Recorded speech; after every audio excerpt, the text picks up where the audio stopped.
Hello dear students, इस video में बताने वाले हैं वर्ब का एक एक स्टेप एक एक प्रोसेस बताएंगे। इसमें पहला तो है वर्ब का डिफिनीशन, हिंदी और इंग्लिश दोनों है। वर्ब वह शब्द है जिससे किसी के कार्य, व्यापार, अधिकार, संबंध या अवस्था का बोध होता है। हिंदी डिफिनीशन में पहला है वर्ब वह शब्द है जिससे किसी के कार्य, व्यापार, अधिकार, संबंध या अवस्था का बोध होता है। इसका English definition, a verb is a word which denotes an action, position, relation और ए स्टेट और of being. A verb is a word which denotes an action, position, relation और स्टेट ऑफ बीइंग। उसके बाद है काइंड ऑफ वर्ब। अब है kind of verb. Verb कितने प्रकार के होते हैं? तो वर्ब दो प्रकार के होते हैं, पहला लेक्सिकल वर्ब, दूसरा एक्जुलियरी verb.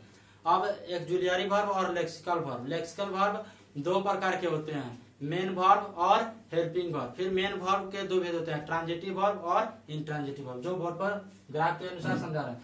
Kind of verb, verb के कितने भेद होते हैं? तो वर्ब के दो भेद होते हैं, पहला लेक्सिकल वर्ब और दूसरा एक्जुलियरी वर्ब। लेक्सिकल वर्ब और एक्जुलियरी वर्ब। फिर लेक्सिकल वर्ब के दो भेद होते हैं, मेन वर्ब और हेल्पिंग वर्ब। फिर मेन वर्ब के दो भेद होते हैं, ट्रांजिटिव वर्ब और इंट्रांजिटिव वर्ब।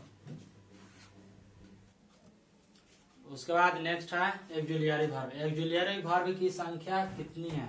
तो एक्जुलियरी वर्ब की संख्या है 24। कौन कौन है? Am, is, are, was, were, do, did, does, has, have, had, shall, will, can, could, may, might, must, ought, should, would, need, dare, used, to. अब इस तरह से रहेगा तो याद तो होगा नहीं। अब इसको याद कैसे करेंगे? याद तो उसको अलग अलग तोड़ लेंगे।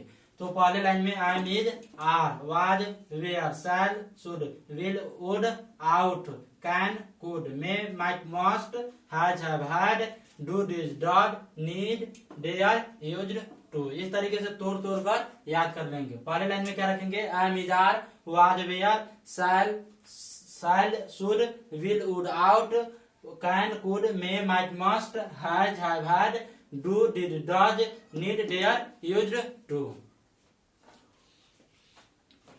नेक्स्ट है मेन वर्ब और हेल्पिंग वर्ब। मेन वर्ब किसे कहते हैं? तो जो क्रिया किसी वाक्य में अकेले या सहायक क्रिया के साथ आती है वह प्रधान क्रिया कहलाती है या मेन वर्ब कहलाती है। English definition, the verb used alone और together with helping verbs are called main verb. Helping verb किसे कहते हैं? तो जो क्रिया टेंस, वॉइस, मूड इत्यादि के निर्माण में या बनाने में प्रधान क्रिया की सहायता करती है वह सहायक क्रिया कहलाती है। इसका English definition, a helping verb is one which helps the main verb to form a tense, voice, mood इत्यादि।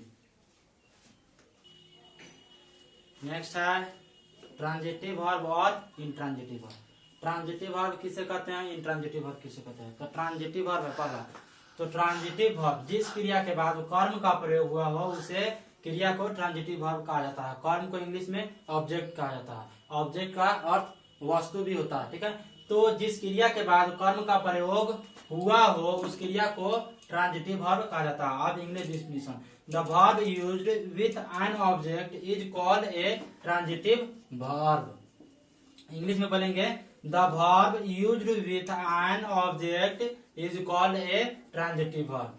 अब है इंट्रांजिटिव वर्ब, अकर्मक क्रिया। जिस क्रिया के बाद कर्म का प्रयोग नहीं किया जाता है, यानी कि जिस क्रिया के बाद कर्म का प्रयोग नहीं हुआ हो उसे इंट्रांजिटिव वर्ब कहा जाता है। English definition, the verb used without an object is called an intransitive verb. The verb used without an object is called intransitive verb. Next है इसका कोई एक नोट है, ठीक है। कुछ ऐसे वर्ब है जिनके बाद ऑब्जेक्ट कभी नहीं आता है।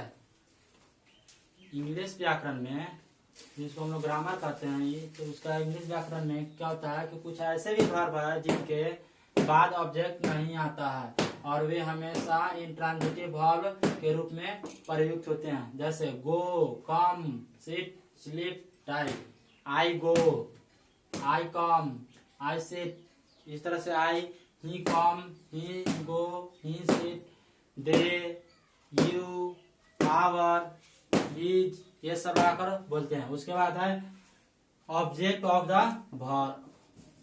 वर्ब का क्या है? ऑब्जेक्ट। कर्ता के अतिरिक्त क्रिया का फल जिस शब्द या शब्द समूह पर पड़ता है उसे क्रिया का ऑब्जेक्ट कहा जाता है। ऑब्जेक्ट प्रायः क्रिया के तुरंत बाद आता है और यह कोई नाउन, प्रोनाउन, नाउन फ्रेज या नाउन क्लॉज होता है। वर्ब के साथ व्हाट या हुम लगाकर प्रश्न करने पर जो उत्तर मिलता है वही उस वर्ब का ऑब्जेक्ट होता है। अगर कोई उत्तर नहीं मिले तो समझे कि अभिष्ट वर्ब का कोई ऑब्जेक्ट नहीं है।